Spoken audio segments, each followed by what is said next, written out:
Hello everyone, అందరికీ నమస్కారం. Welcome to our channel GK. పెరుగుతున్న పాపులేషన్ అలాగే టెక్నాలజీ వల్ల టోటల్ వరల్డ్ లోనే ఎలక్ట్రిసిటీకి డిమాండ్ అనేది పెరిగిందండి. డివైజెస్ చార్జెస్ చేయడం నుండి హోమ్స్ అండ్ బిజినెసెస్ కి ఎలక్ట్రిసిటీ అనేది ఎసెన్షియల్ అయిపోయింది. అయినప్పటికీ ఒక సిగ్నిఫికెంట్ ఛాలెంజ్ అనేది ఉందన్నమాట. అదేంటంటే కార్బన్ డైఆక్సైడ్ ఎమిషన్ తగ్గించడం అండి.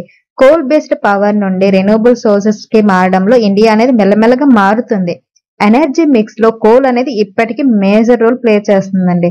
And India large hydro, wind and solar power తో ఇన్స్టాల్ రెన్యూబుల్ ఎనర్జీ కెపాసిటీలో గ్లోబల్లీ 4th ప్లేస్ లో ఉందండి. అండ్ అదర్ రెన్యూబుల్స్ తో కంపేర్ చేస్తే కరెంట్లీ న్యూక్లియర్ ఎనర్జీ జనరేషన్ అనేది తక్కువగా ఉన్నప్పటికీ దాని కెపాసిటీని పెంచడానికి అండ్ నాన్ ఫాజిల్ ఫ్యూయల్స్ నుండి 50% ఎనర్జీ మిక్స్ ని అచీవ్ చేయడానికి ఇండియా అనేది ఎఫర్ట్స్ పెడుతుందండి. Nuclear power corporation of India ప్రకారం న్యూక్లియర్ పవర్ అనేది క్లీన్ గా ఉంటుంది, అలాగే round the clock source of electricity అండి. ఇండియన్ ప్లాంట్స్ అనేవి 833 బిలియన్ యూనిట్స్ క్లీన్ ఎనర్జీని జనరేట్ చేస్తూ 716 మిలియన్ టన్స్ కార్బన్ ఎమిషన్ ని తగ్గిస్తున్నాయి అన్నమాట. ఈ సెక్టర్ లో ఉన్న ఒక కంపెనీ ఏంటంటే ఆర్ఈసీ లిమిటెడ్ అండి. ఇది ఇంటర్నేషనల్ ట్రాన్స్మిషన్ ప్రాజెక్ట్స్ లో ఆపర్చునిటీస్ ని ఎక్స్ప్లోర్ చేస్తుంది. ఆర్ఈసీకి సంబంధించిన న్యూక్లియర్ ప్లాంట్స్ గురించి తెలుసుకునే ముందు ఆర్ఈసీ గురించి బ్రీఫ్ గా తెలుసుకుందామండి. రూరల్ ఎలక్ట్రిఫికేషన్ కార్పొరేషన్ అనేది మినిస్ట్రీ ఆఫ్ పవర్ కంట్రోల్ లో ఉన్న నవరత్న సెంట్రల్ పబ్లిక్ ఎంటర్ప్రైజ్ అన్నమాట. అలాగే ఇది పిఎఫ్సి అంటే పవర్ ఫైనాన్స్ కార్పొరేషన్ సబ్సిడరీ కూడా. ఆర్ఈసీ ఇన్ఫ్రాస్ట్రక్చర్ అలాగే లాజిస్టిక్ సెక్టర్ లో కూడా ఎంటర్ అయిందండి. అలాగే ఇదేంటంటే metro, road and highways, port, water ways and steel infra projects కి ఫండింగ్ చేస్తుంది అనమాట.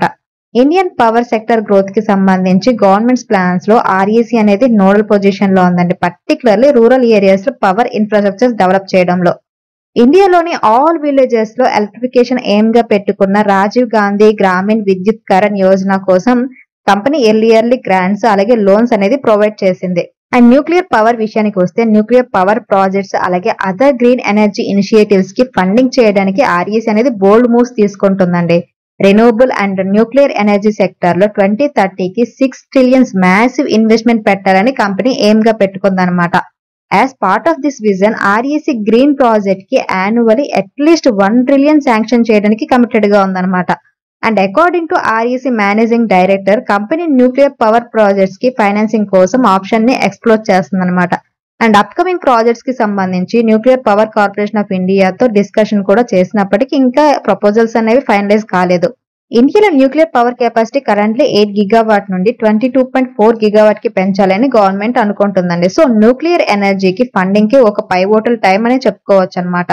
రీసెంట్లీ జరిగిన రీఇన్వెస్ట్ 2024 కాన్క్లేవ్ లో ఇండియా యొక్క గ్రీన్ ఎనర్జీ ట్రాన్సిషన్ కి సపోర్ట్ ఇవ్వడం కోసం పబ్లిక్ సెక్టర్ బ్యాంక్స్ అలాగే ఎన్బిఎఫ్సిలలో ఆర్ఈసీ హైయెస్ట్ ఫైనాన్షియల్ కమిట్మెంట్ చేసిందండి.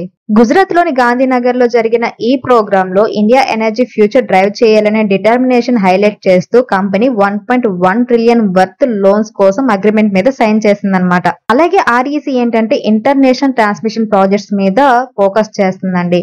India Sri Lanka transmission line most promising ventures లో ఒకటనమాట. ఇది రీజనల్ ఎనర్జీ టైస్ ని స్ట్రెంథెన్ చేయడంలో సిగ్నిఫికెంట్ స్టెప్ నైతే ఇండికేట్ చేస్తుంది. ఆర్ఈసీ ఈ ప్రాజెక్ట్ కి ఫైనాన్స్ చేసే ప్లాన్ లో ఉందండి. హౌవెవర్ ఇలాంటి ప్రాజెక్ట్స్ ముందుకు వెళ్లాలంటే ముందు Indian reserve bank of India నుండి అప్రూవల్ అవసరం అనుకోండి. And company strategic borrowing plan విషయానికి వస్తే కరెంట్ ఫైనాన్షియల్ ఇయర్ లో $20 బిలియన్ సెక్యూర్ చేయడంలో ట్రాక్ లో ఉందండి. ఇది ఇప్పటికి ఫైనాన్షియల్ 2025 లో అప్రాక్సిమేట్లీ 840 బిలియన్ రూపీస్ డిస్బర్స్ చేసింది. అండ్ ఆర్ఈసీకి సంబంధించిన ఫండమెంటల్స్ కనుక చూస్తే ముందుగా మార్కెట్ క్యాప్ 1,37,994 crores ఉందండి. ఇది ఒక లార్జ్ క్యాప్ కంపెనీ. ఆర్ఓసీ అనేది 10% ఉంటే రిటర్న్ ఆన్ ఈక్విటీ 22.2% ఉంది. ఫేస్ వాల్యూ 10 రూపీస్ ఉంది.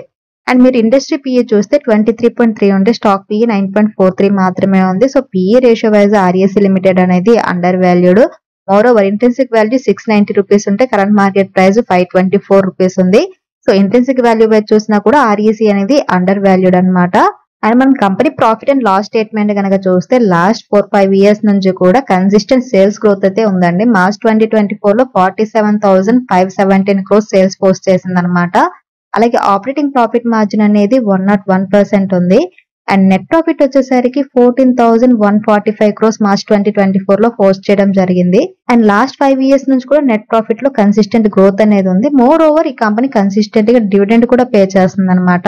అండ్ మనం కంపెనీ డివిడెండ్ హిస్టరీ కనుక చూస్తే 29th July 2024 ఇంటరిమ్ డివిడెండ్ కింద పర్ షేర్ కి ₹3.50 ఇచ్చింది. And 30th April 2024 final dividend కింద పర్ షేర్ కి ₹5. And 15th March 2024 interim dividend కింద ₹4.50. 1st November 2023 ఇంటరిమ్ డివిడెండ్ కింద ₹3.50. And 26th July 2024 interim dividend ₹3. And 26th June 2023 ₹4.35. ఇలా కనుక చూసుకుంటూ పోతే ఈ కంపెనీ అనేది చాలా ఇయర్స్ నుంచి డివిడెండ్ అనేది కన్సిస్టెంట్ గా ఇస్తుందండి. సిన్స్ 2008 నుంచి కూడా ఈ కంపెనీ కన్సిస్టెంట్ గా డివిడెండ్ అనేది ఇవ్వడం జరుగుతుంది.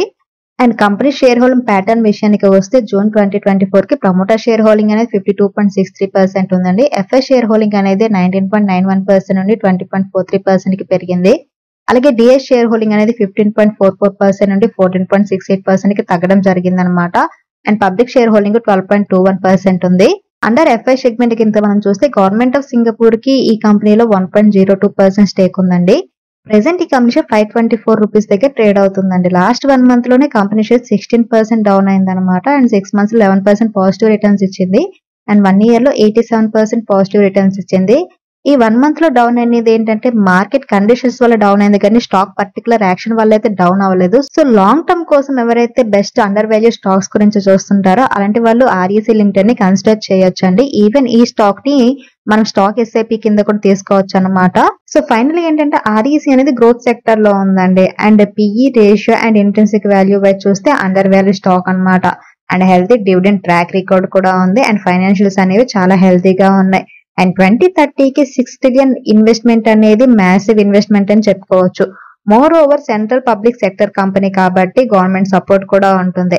అండ్ కంపెనీ న్యూక్లియర్ పవర్ వంటి రిన్యూవబుల్ ఎనర్జీ మీద ఫోకస్ చేస్తుంది కాబట్టి లాంగ్ టర్మ్ కోసం డెఫినెట్లీ మనం ఈ స్టాక్ ని అయితే కన్సిడర్ చేయొచ్చు అని నా ఒపీనియన్ అండి. మరి ఆర్ఈసీ మీద మీ ఒపీనియన్ ఏంటో కామెంట్ చేయండి. ఇది ఈ రోజు వీడియో. ఈ వీడియో కేవలం ఎడ్యుకేషనల్ ఇన్ఫర్మేషన్ పర్పస్ మాత్రమే చేసిందండి. మీరు స్టాక్ మార్కెట్ లో ఇన్వెస్ట్ చేసే ముందు మీ ఓన్ అనాలిసిస్ చేసిన తర్వాత మాత్రమే ఇన్వెస్ట్ చేయండి. Thank you for watching. Have a good day.